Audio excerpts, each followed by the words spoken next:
Fala, família bugrina, tudo bem com vocês? Aqui Lucas Pezão, começando mais um BugriCast, hoje para falar da triste derrota pro CRB. Tem bastante coisa pra gente falar hoje, hein? Vamos lá! Mas antes de falar do jogo, do desempenho dos jogadores, das decisões da comissão técnica, tem novidade hoje também, o Bola Cheia, o Bola Murcha aqui no BugriCast. Queria fazer um agradecimento especial aí a todos os comentários que eu recebi desde que a primeira edição entrou no ar. É impressionante como a torcida do Guarani ela é engajada com os conteúdos de internet. Eu também agradeço muito a compreensão de todos, porque foi um primeiro piloto, foi um primeiro teste e realmente foi muito bem aceito. Assim como também foram muito bem aceitas as críticas e as sugestões. Acho que tem muita coisa pra gente evoluir, vocês já vão perceber aí algumas mudanças que são consequência das opiniões aí de quem ouviu. Então nós vamos trabalhar sempre no melhor e eu vou sempre usar o nós, porque é impossível fazer esse trabalho sozinho aqui no BugriCast. Eu quero mais uma vez agradecer o Léo, que tá dando um duro danado com arte, vocês já vão ver aí, estamos disponível no Spotify, como era o nosso plano. Ele trabalhou bastante na elaboração das plataformas, então, mais uma vez, um agradecimento especial. Esse BugriCast cada vez mais é nosso e continuaremos evoluindo. Tem bastante coisa pela frente, muitas ideias, muitos planos. As opiniões foram muito positivas. Agradecer todos os ouvintes e torcer para que cresça, torcer para que essa brincadeira seja cada vez mais identificada com a torcida do Guarani. Todo mundo possa ver aqui um canal para se falar de Guarani, para se discutir, para ter opiniões diferentes, menos profissionais que a imprensa e mais passionais como um torcedor, porque no fim do dia é assim que todo mundo se sente quando vê um jogo, quando lê uma notícia ou quando comemora um gol. Então aqui é um espaço de torcedores para torcedores. Aqui, se tiver jogador perna de pau, nós vamos falar que é perna de pau, não encher a voz e falar, esse é um bom jogador, sem nunca talvez ter visto o atleta. Então é isso, turma, antes de falar do jogo, dessa derrota pro CRB, fica aqui o meu agradecimento a todo mundo que ouviu, a todas as sugestões, críticas, elogios, e um agradecimento especial mais uma vez ao Léo, porque esse trabalho tá dando trabalho. Bom, então vamos para a parte que a gente gostaria que fosse bem diferente, né? Vamos falar do jogo.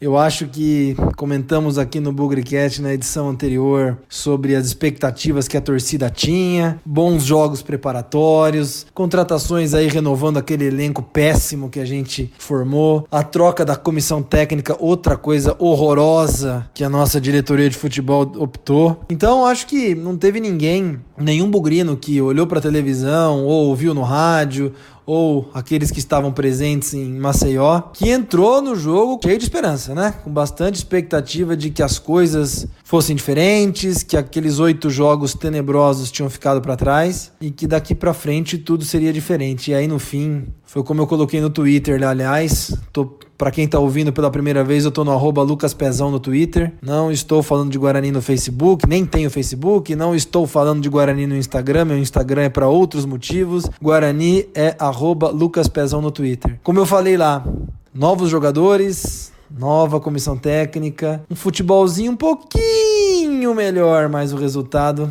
a mesma coisa. Outra derrota, 5ª derrota consecutiva, penúltimo lugar garantido e felizmente garantido, porque o Vitória fez o favor de perder em casa na terça-feira pro Cuiabá, então não tem risco de passar a gente e a gente terminar a rodada na lanterna. Então toda aquela expectativa, apesar de alguns momentos melhores, toda a expectativa foi por água abaixo e infelizmente naquela história de ganhar um jogo a cada 2 para fugir da queda, nós já perdemos o jogo do parzinho que a gente tinha de começo. Agora nós temos que ir para Ribeirão Preto e ganhar do Botafogo de um jeito ou de outro. Bom, sobre o jogo em si, eu acho que em alguns momentos, eu até cheguei a dizer para os meus amigos lá no WhatsApp que os primeiros 45 minutos do Guarani, de forma geral, foram 45 minutos que a gente viu muito pouco nos jogos anteriores. Eu acho que uma coisa a se valorizar, eu achei que a movimentação do ataque foi muito diferente do que a gente estava acostumado a ver. A presença do Michel Douglas como centroavante, que aliás apanhou bastante, né? E achei que algumas faltas que ele mereceria ter sido marcadas a favor dele, principalmente fazendo o pivô, eu achei que foram injustas. Essas faltas deveriam ter sido marcadas, ele apanhou muito. Achei que essa movimentação foi boa no primeiro tempo. O Arthur Rezende se movimentou bastante. Achei também que o Éder Luiz, Diego Cardoso, até que tiveram um primeiro tempo razoável. O que ficou muito ruim e ficou muito claro, eu acho que os volantes não são marcadores. O Ricardinho um pouco mais, o Igor Henrique definitivamente não é acostumado a fazer a função que fez.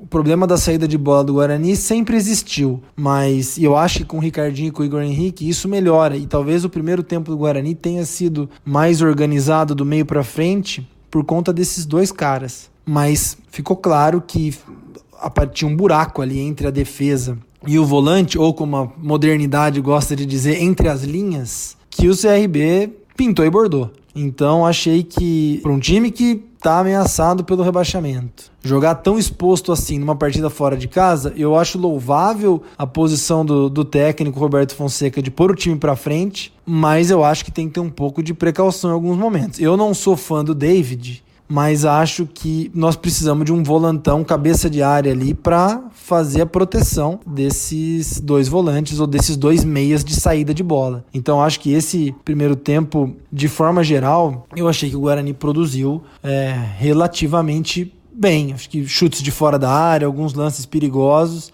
mas também correu muito risco, né? E por isso que eu falo que parecia que o Guarani jogou com 4 caras atrás e 6 ou 5 caras na frente e talvez um ou nenhum cara no meio. Chegou alguns momentos do primeiro tempo que foi até bizarro, né? Você viu o CRB ia pro ataque com toda a velocidade, o Guarani roubava, ia pro ataque com toda a velocidade, e o meio de campo ali quase não tinha ninguém, tinha 4, 5 de cada time nos seus respectivos campos de ataque e de defesa, então ficou uma coisa meio pelada em alguns momentos, aberto demais. Mas mesmo assim eu achei que o primeiro tempo o Guarani produziu, mas não dá pra falar do primeiro tempo sem falar dos gols sofridos, né? Eu acho que muita gente criticou o Jefferson pelo primeiro gol, achando que ele poderia ter chego. Eu entendo, porque no fim a bola chegou até a tocar nas mãos dele, mas foi um chute muito forte, de muito perto, com bastante gente na frente. E eu acho que o posicionamento do Ferreira, eu acho que tanto no primeiro quanto no segundo gol, gente, prestem atenção. Ele não sabe se ele sai da área, se ele fica na área, se ele sobe para cabecear, se ele marca o cara, se ele acompanha, se ele pede para alguém fazer alguma coisa. Então eu acredito os 2 gols muito mais as falhas individuais do Ferreira do que qualquer outra coisa. Eu acho que no primeiro gol tem uma falha de posicionamento grande ali, ele sai da área para dar o combate e não dá o combate, depois ele volta para a área e nisso o jogador do CRB faz o que quer e fica praticamente cara a cara com o goleiro dentro da área e solta uma pancada sem defesa. Acho que o Guarani reagiu bem ao gol, mesmo se expôs, o Jefferson ainda fez mais 2 defesas super difíceis com a ponta dos dedos, o Guarani poderia ter tomado uma pancada maior ainda no começo. Teve as chances de fora da área com o Ricardinho e acho que uma jogada bonita, né? Acho que o Diego Cardoso estava meio morto ali na ponta direita, cruzou, Michel Douglas subiu, centroavante, no maior estilo camisa 9, empatou o jogo. E aí, bom, empatando o jogo no finalzinho do primeiro tempo, temos esperança e voltamos àquele assunto. Time novo, jogadores mais motivados, comissão técnica nova. Então vamos para um bom segundo tempo, né? Mas aí, gente, acho que o segundo gol, já comentei, entendi as falhas do Ferreira, mas é inadmissível, 2 minutos depois, nem isso talvez, tomar um gol, né, da forma como o Guarani tomou. Eu acho que o Éder Luiz sofreu a falta? Sofreu. O juiz deu a vantagem? Deu, até aí eu acho que ele acertou. Agora, o Arthur Rezende não pode dar um passe displicente desse e armar o contra-ataque pro adversário. O Guarani estava saindo em contra-ataque, o time estava vindo, muitos jogadores do CRB estavam no campo de ataque ainda. Aí você perde a bola no meio de campo, caramba, tá um prato cheio para os caras virem para cima da gente. Eu achei que faltou o fair play por parte do CRB, o Éder Luiz estava no chão, mas também eu esperava uma participação ativa do juiz em parar o jogo. Teve um lance no segundo tempo, inclusive, que o juiz parou o jogo com o jogador no chão. O jogador do Guarani estava no chão, pô. E aí, no desenrolar da jogada, o cara vai na ponta direita do ataque deles, na esquerda nossa, cruza, e você vê o Ferreira, marca aqui, marca ali, e acompanha, não acompanha. E o cara sobe sozinho para fazer 2-1. Aí não tem saco que aguente. Acabou de empatar o jogo, tomar o 2-1 2 minutos depois, antes de ir pro intervalo. Aí acho que a nossa paciência foi pro saco e depois acho que a gente ficou meio sem esperança. Na volta pro segundo tempo, aí infelizmente é quando a gente vê que o Guarani não mudou. Uma das coisas que a gente mais criticava no trabalho anterior, nas primeiras 8 rodadas, era que o segundo tempo do Guarani era morto, seja por decisões erradas do Eutrópio, seja porque o time cansava. E aparentemente o time cansou de um jeito, enfim, voltou a ser aquela molenguice, aquela preguiça que era antes. O Arthur Rezende, coitado, não conseguiu correr 15 minutos, já teve que sair. O Éder Luiz correndo, caindo, com cãibra, também não produziu. Diego Cardoso saiu com 15 minutos, o Guarani morreu. O segundo tempo foi aquilo que a gente estava acostumado a ver, pouquíssima criação, pouquíssima objetividade. Não passou também tanto sufoco assim, foi um jogo morno e eu acho que esse foi o sinal de alerta mais grave. No segundo tempo, nós voltamos a ser aquilo que nós éramos antes da parada para a Copa América. Eu acho que nós contratamos aí o Vitor Feijão, que ficou esquentando o banco, não sei por que não entrou. Acho que tinha espaço para ele, principalmente no lugar do Éder Luiz, que nitidamente tá fora, não sei o que aconteceu, acho que acabou a carreira dele mesmo, porque um mês treinando, não pode se queixar de falta de preparo, e eu me surpreendi muito com o Roberto Fonseca colocando ele como titular, mas David Souza, eu ainda quero entender o que fez o David Souza em ser classificado como jogador de futebol. Realmente, assim, são limitações técnicas e físicas impressionantes, né? Não é porque um cara que é grande, tem passada larga, que ele pode ser um jogador e sabe chutar bola, que ele pode ser um jogador de futebol, sabe? Acho que falta muita coisa pra esse cara. Fazer gol no Pouso Alegre, eu acho que não é critério pra se colocar um cara, então não entendi por que ele entrou e o Vitor Feijão, que foi titular contra o Palmeiras, não entrou. Não concordei com a saída do Michel Douglas e colocar o Davó como centroavante. Eu não vejo o Davó como um grande centroavante. Eu acho que ele é um cara de diagonal, de um pouco de beirada. Então acho que o segundo tempo foi péssimo. Pra esquecer e pra deixar a gente preocupado também. Acho que não era isso que a gente esperava com uma comissão técnica e com novos jogadores. Análise e comentário dos jogos feitos, vamos aí para novidade, ou para as novidades, né, do Bugricast a partir de hoje. Então, gente, todo pós-jogo eu venho aqui fazer o comentário, dar as minhas opiniões, meus pitacos sobre a atuação do Guarani, mas também tem a eleição do Bola Cheia e do Bola Murcha. E por se tratar de uma derrota, mas um recomeço de um trabalho, eu vou começar então pelo Bola Cheia dessa rodada.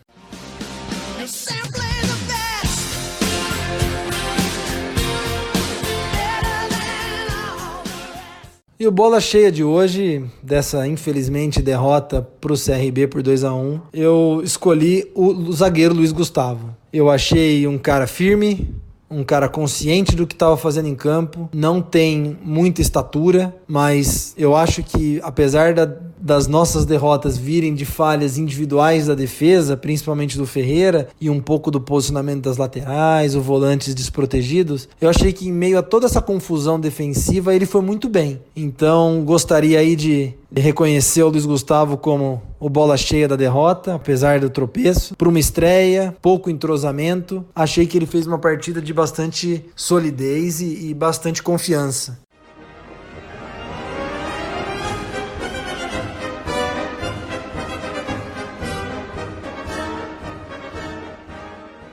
E o Bola Murcha não tinha como não ser, né? Ferreira, mais uma vez, nosso zagueirão, deixando a desejar. O Ferreira tem que agradecer a Deus que o Guarani existe na vida dele, porque hoje, da forma como o futebol está no Brasil, provavelmente o futebol dele estaria num clube da Série C, da Série D, e digo mais, já estamos aí em julho, se ele ainda tivesse empregado, se o time dele não tivesse sido já eliminado da Série D, por exemplo, ou jogando competições ainda mais inferiores. Infelizmente, dizem que ele é um bom cara de vestiário, dizem que ele é um bom cara de grupo, mas para ter um cara bom de vestiário, um cara de grupo, eu contrato um psicólogo e não um zagueiro, porque eu disse na primeira edição que jogador ruim no elenco é perigoso porque um dia joga, e o problema é que o Ferreira tem jogado com frequência e como titular. Então eu imagino que os planos da comissão técnica não seja ter o Ferreira como titular, tá esperando se resolver essa pendenga aí do Bruno Silva, mas não tem condição.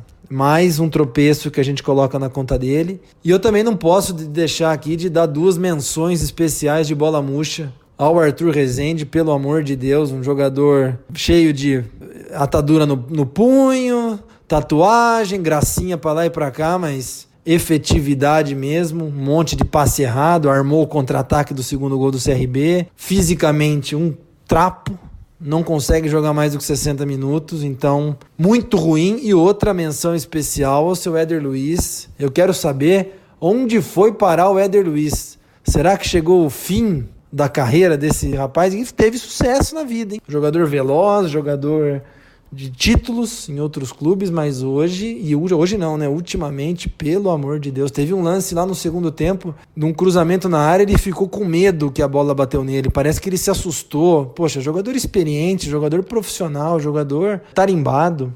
Lugar de Ferreira, o lugar de Éder Luiz no banco. E se o seu Arthur Rezende não abrir o olho, ele é o próximo também, porque esses três foram muito, muito mal. Então é isso, pessoal. Espero que vocês tenham gostado da segunda edição do Bugrecast, de alguns efeitos aí que a gente colocou, bola murcha, bola cheia, o Spotify também. Por favor, ajudem a divulgar esse trabalho. Novamente, críticas, sugestões. Estamos sempre abertos aqui às suas opiniões, aos seus comentários. Esse é um espaço da torcida do Guarani, não é do Lucas, não é do Léo. É um espaço, um novo conteúdo que a gente gera aqui. Infelizmente, o nosso primeiro pós-jogo é de derrota, mas semana que vem tem Ribeirão Preto, semana que vem tem Botafogo. Quem sabe? Eu aprendi com meu avô que o Guarani era um time mentiroso desde a época que ele jogava nos anos 30, nos anos 40. Quem sabe? Joga mal contra os times mais inferiores e contra o Botafogo, que tá lá em cima da tabela. O Guarani não joga melhor, não volta de Ribeirão Preto com 3 pontos. E que, enfim, a gente volte a sorrir um pouco. Obrigado a todos. Fiquem atentos que nos próximos dias vem mais novidade por aí.